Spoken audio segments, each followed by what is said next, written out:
जीना क्या जीवन से हार के, जीना क्या जीवन से हार के, पतझड़ के बाद आते हैं मौसम बहार के। आपकी या हमारी जिंदगी हो, उतार चढ़ाव तो हमेशा आते रहते हैं, लेकिन अगर सही दिशा और सही ज्ञान अगर आपको वक्त रहते मिल जाए तो फिर क्या बात है। और यही तो मकसद है हमारी खास पेशकश आपके सितारे का। सभी की यह कामना होती है कि उसे सुख ऐश्वर्य की प्राप्ति हो। ऐसे में 28 अक्षरों वाला श्री कृष्ण मंत्र हो सकता है आपके लिए फायदेमंद। और कौन सा है वो मंत्र, यह बताएंगे पंडित जी। इसके अलावा आज का दिन क्या रहेगा, कैसा रहेगा, क्या करना है क्या नहीं करना है, विस्तार से आपको बताएंगे पंडित जी। तो देरी नहीं करते हैं, शुरू करते हैं आज का आपके सितारे। क्या आप जानते हैं कैसे हो सुख और ऐश्वर्य की प्राप्ति? तो जानिए पंडित वैभवनाथ शर्मा से 28 अक्षरों वाला श्री कृष्ण मंत्र, जिससे हर कामना होगी पूरी। परेशानियों के बादल छटने का वक्त आ गया है। आपको देर नहीं करनी है। आपने जहन में आ रहे उन तमाम सवालों के खाका को आप तैयार कर लीजिए और हमें कॉल कीजिए। स्टूडियो में साथ देने के लिए मौजूद हैं विश्वविख्यात ज्योतिषाचार्य और वास्तुशास्त्री पंडित वैभवनाथ शर्मा जी। पंडित जी, आपका बहुत बहुत स्वागत है स्टूडियो। जी नमस्कार। तो यदि आप भी अपनी कुंडली के ग्रह नक्षत्रों से परेशान हैं, कोई भी कार्य, व्यापार, परिवार की चिंता आपको सता रही है, कर रही है आपको परेशान, आपके जीवन में ला दिए हैं तमाम तरह की मुश्किलें, देर मत कीजिए। आपको सिर्फ हमें कॉल करना है। हमारे नंबर्स लगातार आपकी टीवी स्क्रीन पर फ्लैश की जा रहे हैं। आप हमसे सीधी बात कर सकते हैं। हमारा टोल फ्री नंबर है 180010263003। आप इस नंबर पर मुफ्त में कॉल करें। इसके अलावा आप हमें हमारे लैंडलाइन नंबर्स 012046463332 और 012046463327 पर भी कॉल करके हमसे सीधी बात कर सकते हैं। चलिए सबसे पहले पंडित जी से जानते हैं आज का पंचांग। पंडित जी। जी बिल्कुल जी, आज का पंचांग इस प्रकार है। विक्रम संवत 2070 अश्विन मास चल रहा है और अश्विन मास के कृष्ण पक्ष की आज त्रयोदशी तिथि है।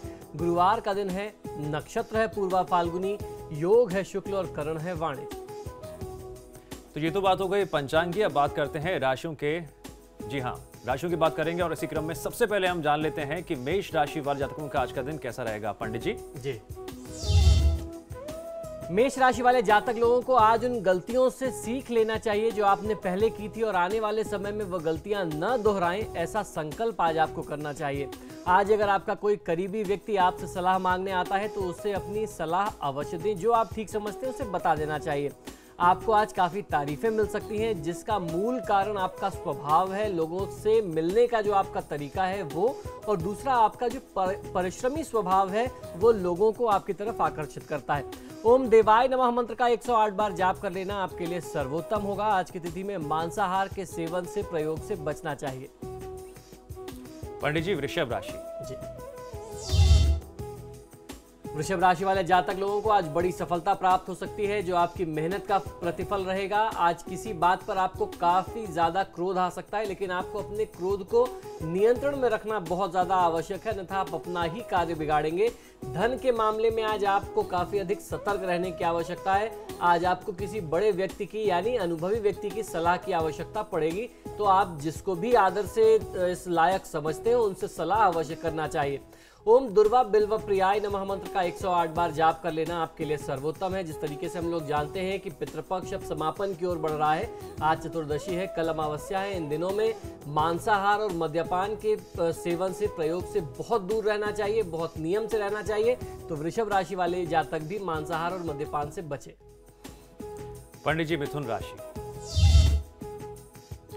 मिथुन राशि वाले जातक लोगों के लिए आज अपनी परेशानी का हल जानने के लिए परिवार के बुजुर्ग व्यक्ति की सहयोग की, उनके मार्गदर्शन की आवश्यकता आपको पड़ेगी। आज किसी मौके पर आपको काफ़ी शर्मिंदगी भी महसूस करनी पड़ सकती है। आपका कोई मित्र आपसे मदद मांगने के लिए आ सकता है, आपको उसकी मदद अवश्य करनी चाहिए। ओम दांताय नमः मंत्र का 108 बार जाप कर लेना आपके लिए सर्वोत्तम है। आज का दिन निवेश के लिहाज से बहुत अच्छा नहीं है। इन्वेस्टमेंट से दूर रहें और साथ में ये भी ध्यान रखें कि ऐसा कोई भी कार्य न करें जिससे शर्मिंदगी की स्थिति का सामना करना पड़े। पंडित जी, कर्क राशि। जी, कर्क राशि वाले जातक लोगों के लिए कोई लॉन्ग टर्म प्रोजेक्ट, कोई ऐसी परियोजना आज आप आरंभ कर सकते हैं। आपको ऐसा प्रस्ताव मिल सकता है जो आपके पक्ष में है, आपके हित में, और उसको आरंभ करने के लिए परिस्थितियां बेहद अनुकूल बनी हुई हैं। दिन बहुत शुभ है। धन के महत्व को आज आपको समझना चाहिए। आपकी जो फिजूल खर्च की आदत है उसको थोड़ा नियंत्रित करने की आवश्यकता है। अपने जीवन को खुशनुमा बनाने के लिए जीवन की छोटी छोटी जो खुशियां हैं, जो छोटे छोटे अवसर आते हैं, उनको जीना, उनका लाभ लेना, उनको एंजॉय करना बहुत ज़्यादा आवश्यक है, क्योंकि ऐसा नहीं है कि आपको खुश रहने के लिए किसी बहुत बड़े कारण की जरूरत है। ओम दक्षाय नमः मंत्र का 108 बार जाप करेंगे तो बहुत अच्छा लाभ मिलेगा। यदि आज कहीं कोई यात्रा की योजना है तो इस यात्रा को टाल देना चाहिए, या फिर अगर यात्रा बहुत आवश्यक है तो बहुत ही सतर्कता के साथ यात्रा करें। आपके लिए काफ़ी कठिनाइयां हैं इस यात्रा में। पंडित जी, सिंह राशि। सिंह राशि वाले जातक लोगों के लिए आज आपके उच्चाधिकारी, आपके जो बॉसेस हैं, वो आपके साथ बहुत अच्छा सहयोग करने वाले हैं। कार्यक्षेत्र में धन का लाभ मिलेगा और संतान सुख भी प्राप्त होगा। सुख सुविधा के नए सामान आप अपनी गृहस्थी में जोड़ सकते हैं। नया वाहन भी प्राप्त कर सकते हैं, ऐसे संयोग बन रहे हैं। बेहतर कामकाज व तरक्की का अवसर आपको मिल सकता है। शिक्षा प्रतियोगिता के क्षेत्र में विद्यार्थी वर्ग को बहुत अच्छी सफलता और उन्नति के रास्ते मिलेंगे। प्रत्येक कार्य आज जो है कहीं ना कहीं से कुछ बाधित होकर के आपको उसका रिटर्न मिलेगा, लेकिन दिन के अंत तक सारे कार्य सिद्ध अवश्य होंगे। श्री वाल्मीकि जी द्वारा रचित श्री गणेश जी के स्तवन का पाठ यदि आप करते हैं तो बहुत अच्छा लाभ मिलेगा। संतान पर क्रोध करने से आज बचना चाहिए। पंडित जी, कन्या राशि। जी, कन्या राशि वाले जातक लोगों को आज मानसिक तनाव बढ़ेगा और कष्ट भी हो सकता है। मानसिक कष्ट भी रहेगा। चोट आदि, चोट चपेट, एक्सीडेंट इत्यादि का डर रहेगा। दाम्पत्य सुख में थोड़ी सी कमी आ सकती है। यात्राएं अधिक होंगी परंतु शुभ फल कम ही देंगी। यात्रा में भी कष्ट की संभावना बनी रहने वाली है। कारोबारी एवं आर्थिक स्थिति जो है वो उतार चढ़ाव से परिपूर्ण एवं अस्थिर रहने वाली है। गुप्त चिंताएं आज आपको बहुत ज्यादा सताएंगी और प्रभावी रहेंगी। ऐसी परिस्थिति में दुर्गा सहस्त्रनाम स्तोत्रम का पाठ करना चाहिए, जिससे आपके जीवन की जो समस्त कठिनाइयां हैं आज की दिनचर्या में, उसे आप दूर कर सकें और नियंत्रित कर सकें। आज की तिथि में आपको ध्यान ये रखना है कि जब परिस्थितियां आपके अनुकूल नहीं है तो आपके घर में, आपकी गृहस्थी में, आपके आसपास धातु का धारदार कोई जंग लगा हुआ कोई ऐसा औजार या हथियार ना हो, सामान ना हो, जिसका आप प्रयोग कर बैठे और वह आपके लिए हानि पहुंचा सकता है। क्योंकि चोट चपेट, एक्सीडेंट की स्थिति बनी हुई, तो ऐसी चीजों के प्रयोग से आज बचना चाहिए। पंडित जी, कॉलर सबसे बात करना चाहते हैं और इसी क्रम में आगे बढ़ते हुए हमारे साथ रामपुर से मोहित जी जुड़ गए हैं। मोहित जी, अपने बारे में जानकारी बताइए जम से जुड़ी हुई, ताकि आपकी समस्या का समाधान हो सके। नमस्कार पंडित जी। जी नमस्कार, बताइए। मैं रामपुर से मोहित बोल रहा था जी। मेरा जन्म है डेट 16 मार्च 1973। जी। 16 मार्च 1973। जी। समय रात 2:05 पे। जी। समस्या ये है कि कैरियर को लेके काफी बाधाएं आ रही है। कैरियर कब तक आगे बढ़ पाएगा? जी बिल्कुल। जिस चाहता हूँ की तरक्की हो इसमें। जी, देखिए मोहित, आपकी जन्म पत्रिका के अनुसार परिस्थितियां बहुत अच्छी बन रही हैं। अक्सर हम लोग देखते हैं कि किसी भी जातक के लिए अगर जीवन में संघर्ष है तो अमूमन कुंडली में भी परिस्थितियां बहुत सपोर्ट नहीं करती। विषम परिस्थिति होती है, तब जीवन में हमको कठिनाइयों का सामना करना पड़ता है। लेकिन दूसरा पक्ष ये भी है कि कुंडली से बहुत अच्छी स्थितियां चल रही हो, बहुत अच्छे योग हो, और जातक को इसकी जानकारी ही नहीं है कि इस अच्छे समय का लाभ कैसे लेना है। यही कमोबेश परिस्थिति आपके साथ है। सूर्य की महादशा है और बुध की अंतरदशा है। सूर्य बुध का कॉम्बिनेशन बहुत अच्छा मानते हैं, खासतौर पर जब सूर्य भाग्य स्थान का स्वामी हो और उसके साथ साथ चतुर्थ भाव में, चौथे स्थान में बैठा हो। बुध का जो स्थान है वह है कर्म भाव, यानी 10th हाउस का लॉर्ड है, और उसके साथ साथ सप्तम भाव का स्वामी है। ऐसे में भी आपको अपने कार्यक्षेत्र में बहुत अच्छी प्रगति मिल सकती है। आपको आवश्यकता है सूर्यदेव की आराधना करने की, उसके साथ साथ गणेश जी की आराधना और देवी दुर्गा की आराधना नवरात्र में यदि आप करें तो बहुत अच्छा फायदा मिल सकता है। आपको करना ये चाहिए कि आदित्य हृदय स्तोत्र यदि आप पाठ करते हैं और उसके साथ साथ सूर्यदेव को तांबे के पात्र से रोज जल देते हैं, या अगर मान लीजिए आदित्य हृदय स्तोत्र का आप पाठ नहीं कर सकते तो गायत्री मंत्र का यदि आप जाप करना शुरू कर दें तो सूर्य की महादशा में गायत्री मंत्र जाप के बहुत अच्छे लाभ मिलते हैं। उसके साथ एक पाठ गणेश चालीसा और दुर्गा चालीसा आपकी नियमित दिनचर्या में बहुत बड़ा परिवर्तन ला सकती है। आपको जमीन से उठा करके आसमान पे बैठा देगी। आपको विश्वास नहीं होगा कि आप वही गौरव हैं जो कुछ समय पहले तक अपने भविष्य को लेकर के, अपने करियर को लेकर के इतने ज्यादा चिंतित और परेशान थे। जी, हमारे साथ ऋषिकेश से गीता जी जुड़ गए हैं। गीता जी, आपका बहुत बहुत स्वागत है हमारे कार्यक्रम में। सवाल पूछने से पहले अपनी समस्या के निराकरण के लिए अपने जन्म से जुड़ी जानकारी बताएं। जी पंडित जी नमस्ते। जी नमस्कार, बताइए। पंडित जी मुझे अपने बेटे के बारे में पता करना था। मेरे बेटे का जन्म है 25 नवंबर 1992। जी जी 9:40 का टाइम है। जी सुबह का है या शाम? हाँ जी सुबह का है। जी पंडित जी मुझे इसकी जॉब के बारे में और थोड़ा इसकी राशि के बारे में पता करना था। इसको मतलब जॉब के लिए बहुत प्रॉब्लम आ रहा है, कहीं बनता है और काम बिगड़ जाता है। जी बिल्कुल। देखिए, जैसे आपने राशि के बारे में पूछा तो इनकी कुंडली में वृश्चिक राशि इनकी बनती है और वर्तमान समय में इनकी कुंडली बताती है कि ये अभी आने वाले कुछ समय और महीने या 1.5 महीने और परेशान रहने वाले हैं, या यूं समझ लें कि आने वाले वर्ष से 2014 से ही इनके जीवन में जो प्रमुख तौर पर परिवर्तन आना चाहिए, भाग्योदय की स्थिति जो आनी चाहिए वो तभी आ पाएगी। अभी जीवन में काफ़ी संघर्ष की स्थिति इनकी कुंडली में दिखाई देती है। इनको एक सुझाव और भी दीजिएगा कि जो ये पैसे कमाते हैं थोड़े बहुत भी, जो भी अभी ये प्रयास करते हैं या पढ़ाई करते हैं, तो उसमें अगर इनको घर से पैसे मिलते हैं तो भी इनको बचा करके रखना चाहिए। अगर ये कमाई करते हैं तो इनको तो ज़रूर आवश्यक है कि ये सेविंग करके रखें और उसके साथ साथ अपनी पढ़ाई में ध्यान दें। दोस्तों मित्रों से थोड़ा सा दूरी रखनी चाहिए। ऐसे में इनके साथ दोस्तों मित्रों में कहीं कोई गलतफहमी हो सकती है, इनके साथ कोई दुर्घटना घट जाए, ऐसे संयोग बनते हैं। इसके लिए देवी दुर्गा की आराधना, क्योंकि शुक्र की दशा आरंभ होने वाली और केतु की दशा समाप्त हो रही है, तो ऐसे में देवी दुर्गा की आराधना बहुत ज़्यादा लाभ देगी। दुर्गा सहस्त्रनाम स्तोत्र का पाठ करें यदि आप अपने बच्चे के लिए, तो बहुत अच्छा फायदा मिल सकता है आने वाले समय में। यहाँ हम एक छोटे से विराम के लिए रुक रहे हैं। विराम के बाद हम बात करेंगे बाकी बची 6 राशियों और महाउपाय की। आप देखते रहिए आपके सितारे।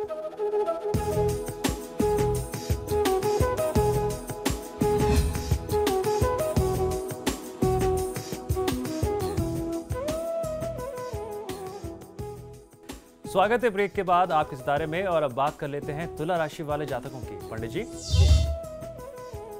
तुला राशि वाले जातक लोगों को आज आपको आपके आर्थिक पक्ष की स्थिति मध्यम स्तर की रहने वाली है। आपको अत्यधिक मेहनत व संघर्ष की स्थिति से गुजरना पड़ सकता है, उसका सामना करना पड़ेगा। अपनी परेशानियों को समाप्त करने के लिए कोई अच्छा सा तरीका आज आपको मिल सकता है। जिस समस्या से आप काफ़ी समय से जूझ रहे थे, आज ईश्वर की कृपा से कहीं ना कहीं कोई मार्ग आपको अवश्य प्राप्त होगा। श्री काल भैरवाष्टकम का पाठ यदि आप करें तो बहुत अच्छा लाभ मिल सकता है। जब जीवन में बहुत संघर्ष की स्थिति हो तो कलयुग में भैरव भगवान की साधना से बहुत ज़्यादा चमत्कार जीवन में देखा गया है, तो उसकी ही सलाह आपको भी दी जाती है। आज की तिथि में मांसाहार का सेवन आपको भी नहीं करना है, इससे दूर रहना चाहिए। पंडित जी, वृश्चिक राशि। जी, वृश्चिक राशि वाले जातक लोगों को आज आवश्यकता यह है कि अपने बर्ताव में, अपने व्यवहार में बदलाव करें, वरना इससे लोगों को परेशानी होगी और लोग आपसे दूर होते चले जाएंगे। आप अपने समाज में लोगों से कट जाएंगे, अलग थलग पड़ सकते हैं, इससे आपको बचना चाहिए। आज आपको प्रयास ये करना है कि आपको अपने जीवन साथी को भी, अपने परिवार में समय देना और अपने बिजनेस पार्टनर को भी समय देना है, जिससे पिछले दिनों आप जो उनको समय नहीं दे पाए थे, आप लोगों के बीच में दूरियां बढ़ गई थी, बीच में कुछ मतभेद की स्थिति आ गई थी। जब आप समय साथ व्यतीत करेंगे तो जो भी आपस में मतभेद की स्थिति है, वैचारिक मतभेद है, मनमुटाव है, वो दूर हो जाएगा। देवी कवच का पाठ करें, बहुत अच्छा लाभ मिलेगा। आज की तिथि में आपको काले रंग के वस्त्रों के प्रयोग से बचना चाहिए। पंडित जी, धनु राशि। धनुराशि वाले जातक लोगों के लिए आज कोशिश करें कि आपके हाथ में जितने भी काम हैं उन्हें आप जल्दी से जल्दी निपटा लें, वरना बाद में आपको इनके लिए समय कम मिलेगा। आज आपको समय की कीमत को पहचानना होगा। अपने सामाजिक जीवन को आज आपको और बढ़ाना होगा। आपका जो सोशल सर्किल है, सामाजिक जो आप सामाजिकता करते हैं, उसमें वृद्धि की आवश्यकता है। आज की तिथि का पूरा लाभ लेने के लिए श्री गणेश अथर्वशीर्ष का पाठ करें और किसी भी प्रकार से आत्मविश्वास में कमी मत होने दीजिए। पंडित जी, मकर राशि। जी, मकर राशि वाले जातक लोगों को आज आवश्यकता यह है कि बहुत ही सोच कर और बहुत ही संभल करके आज अपने कार्य क्षेत्र में आगे बढ़ना चाहिए, क्योंकि कोई ऐसा व्यक्ति है जो आपके बहुत करीब है और आपको धोखा देने की फिराक में है। लेकिन ध्यान रखें, आज आपको पैसे को बचाने की आवश्यकता बहुत ज्यादा है। पुराने समय में जो हो गया उसे भूल जाना चाहिए और आने वाले कल के बारे में दिल खोल करके आपको उसका स्वागत करना और उसके बारे में सोचना है, प्लान करना है, चिंतन मनन करना है। आज की तिथि को शुभ बनाने के लिए श्री दशरथ कृत शनि स्तोत्र का पाठ करेंगे तो जो भी दिनचर्या की अशुभता है वो दूर हो जाएगी। आज किसी की निंदा में समय व्यर्थ ना करें, क्योंकि पर निंदा से बुरी बात और कुछ नहीं होती हमारे शास्त्रों के अनुसार। तो पर निंदा ना करें, आने वाले समय के बारे में ज्यादा से ज्यादा चिंतन करें, विचार करें और योजना बनाएं। पंडित जी, कुंभ राशि। जी, कुंभ राशि वाले जातक लोगों को आज कोई यात्रा का कार्यक्रम बन सकता है, कोई ट्रिप प्लान कर सकते हैं जिसमें आपको अपने मित्रों और परिवार वालों को साथ ले जाने का अवसर मिलेगा। पारिवारिक जीवन खुशहाल रहने वाला है। धन पद प्रतिष्ठा में वृद्धि होने वाली है। सामाजिक सम्मान में वृद्धि होगी। श्री वाल्मीकि जी द्वारा रचित भगवान श्री गणेश जी के स्तवन का यदि आप पाठ करते हैं तो बहुत अच्छा लाभ मिलता है। आज किसी भी वाद विवाद में, झगड़े में स्वयं को मत उलझाइए। पंडित जी, मीन राशि। जी, मीन राशि वाले जातक लोगों के लिए आज लोगों की तरफ आपका ध्यान आकर्षित हो सकता है। भाई या पड़ोसी से वाद विवाद के संकेत दिखते हैं, उनसे झगड़ा हो सकता है। संतान के दायित्व, जो संतान की जिम्मेदारियां आपके ऊपर थी, आज आप उसकी भली भांति पूर्ति करेंगे, उसका निर्वहन कर सकते हैं। यात्रा देशाटन की स्थिति सुखद व लाभप्रद रहने वाली है आपके लिए। आज की तिथि को शुभ बनाने के लिए श्री चंडी कवच का पाठ कर लेना आपके लिए सर्वोत्तम है। आज भाई बंधु के साथ वाद विवाद के संकेत मिल रहे हैं, लक्षण ऐसे हैं, तो इससे आपको बचना चाहिए। कोई भी पुराना विवाद है तो आज उसे मत छेड़िए, मत बढ़ाइए। पंडित जी, उन तमाम दर्शकों के इंतजार की घड़ियों को खत्म करते हुए अब हम जानना चाहेंगे उस महा उपाय की जिससे जीवन में सही ज्ञान, सही दिशा और आगे बढ़ते हुए अच्छी जिंदगी मिल सके। जी बिल्कुल जी, आज मैं जो आपको महा उपाय बता रहा हूँ वह आज के युग में, हमारे इस भागम भाग के युग में जो मटेरियलिस्टिक दुनिया है, आज की सांसारिक उपभोग से जुड़ी हुई जो चीज़ें हैं उनको पूरा करने में बहुत ज़्यादा लाभ देती है, बहुत ज़्यादा आपकी सहायता करती है। अक्सर देखा गया है दिव्यांग जी, लोगों के सामने ऐसी परिस्थिति आती है कि एक दूसरे को देख करके लोग स्वयं को कोसने लगते हैं, अपने भाग्य को, अपनी किस्मत को कोसने लगते हैं कि काश हमारे पास भी ऐसा मकान होता, काश मेरे पास भी ऐसी गाड़ी होती। और उसके साथ साथ प्रार्थना और कामना करते हैं कि संसार के सारे सुख, सारे ऐश्वर्य और सारी उपभोग की जो चीज़ें हैं, जो आजकल आप देख रहे हैं हर दिन कोई ना कोई एक उपभोग की नई वस्तु बाजार में आती है, तो गृहिणा सोचती है कि शायद मुझे रोटी कम बनाना पड़ता अगर ये मशीन मेरे पास होती, शायद मेरे पतिदेव खरीद के दे देते। इस तरीके की जो इच्छाएं जो हमारे मन में दबी रह गई हैं, जिसे आप पूरा करना चाहते हैं, लेकिन धन के अभाव में ये सारे सांसारिक सुख आपको नहीं मिल पा रहे हैं, तो इस सुख की प्राप्ति के लिए, किसी भी प्रकार के सांसारिक सुख और उपभोग की प्राप्ति के लिए, जीवन में ऐश्वर्य की प्राप्ति के लिए, जीवन में सुख और लग्जरी को प्राप्त करने के लिए भगवान श्री कृष्ण का जो मंत्र मैं आपको बता रहा हूं वो आपकी सभी वांछित इच्छाओं की परिपूर्ति कराएगा। ये जो मंत्र है ये बहुत ही चमत्कारी मंत्र है। आप इस मंत्र को बहुत ध्यान से सुनिए, आपकी सुविधा के लिए बहुत ही आराम से मैं इसका उच्चारण करूंगा, बहुत ही धीरे धीरे उच्चारण करूंगा। इसको आप सुनिए, समझिए और फिर इसको कैसे प्रयोग करना है मैं ये भी बताता हूं। ओम नमो भगवते नंद पुत्राय आनंद वपुषे गोपीजन वल्लभाय स्वाहा। ये मंत्र बहुत ही चमत्कारी है। आपकी सुविधा के लिए मैं इस मंत्र को दोबारा दोहरा देता हूं। इस मंत्र को किस प्रकार से आपको जाप करना है एक बार पुनः आप इसका उच्चारण समझ लें। ओम नमो भगवते नंद पुत्राय आनंद वपुषे गोपीजन वल्लभाय स्वाहा। ये जो मंत्र है ये बहुत ही चमत्कारी मंत्र माना जाता है, भगवान श्री कृष्ण को समर्पित मंत्र है। किसी भी अष्टमी तिथि से आप इस मंत्र का जाप कर सकते हैं। जो भी साधक इस मंत्र का जाप करे उसके समस्त अभिष्ट जो भी कष्ट हैं तो वो तो दूर होते ही हैं, जो भी अभिष्ट सिद्धियां वो प्राप्त करना चाहता था, वांछित वस्तुएं जो प्राप्त करना चाहता था, जीवन की जो सांसारिक चीजें हैं, भवन भूमि वाहन इत्यादि के जो सुख आप प्राप्त करना चाहते थे वो आपको मिलते हैं। जीवन के सभी ऐश्वर्य प्राप्त होते हैं। इस मंत्र को भगवान विष्णु की जो भी विशेष तिथियां, जैसे आज गुरुवार का दिन है, एक अच्छा दिन है, आज से भी आप आरंभ कर सकते हैं। एकादशी की तिथि, पूर्णिमा की तिथि से भी इस मंत्र के जाप को आप उठा सकते हैं। 11 माला लगातार आपको 90 दिनों तक इस मंत्र का प्रयोग करना चाहिए। एक बात आप ये समझ लीजिए, जब तक आप कुछ समय तक किसी विशेष मंत्र का जाप नहीं करते तो उसकी जो शुभ ऊर्जा, जो शुभत्व है, वह आपके इर्द गिर्द एक ऑरा नहीं बनाता। तो कुछ समय जाप करना आवश्यक है। अगर कोई आपको ये कहता है कि आप इस मंत्र को लीजिए और एक दिन में इससे आपको प्राप्ति हो जाएगी हर प्रकार के सुखों की, तो वो झूठ बोलता है। हमारा शास्त्र इस चीज की गवाही नहीं देता। फिर समझ लीजिए कि कहीं ना कहीं मामला फ्रॉड है। नियम यही है कि 11 माला 90 दिनों तक आप नियमित इसका जाप करें, साधना करें, तो निश्चित ही जितनी भी आकांक्षाएं हैं श्री कृष्ण परिपूर्ण करेंगे। पंडित जी, इतने लंबे अंतराल में आपने तमाम जो बातें हमें समझाई हैं, बताई हैं, उससे यही समझ में आता है, किसी की जिंदगी सितारों पे ऊंचाई पे छू जाती है तो किसी की जिंदगी जमीन पर आ जाती है, लेकिन जो तमाम लोग आपके सितारे से जुड़ जाते हैं उनके सितारे आसमान छूते हैं। पंडित जी, समाज का जन कल्याण जिस तरह से आप कर रहे हैं और अपने अद्भुत ज्ञान से और साथ ही साथ तमाम अनुभव से जो हमें बताते हैं, उसके लिए आपका बहुत बहुत शुक्रिया। जय श्री कृष्ण। और फिलहाल हमारी इस खास पेशकश में इतना ही। आप देखते रहिए समाचार प्लस।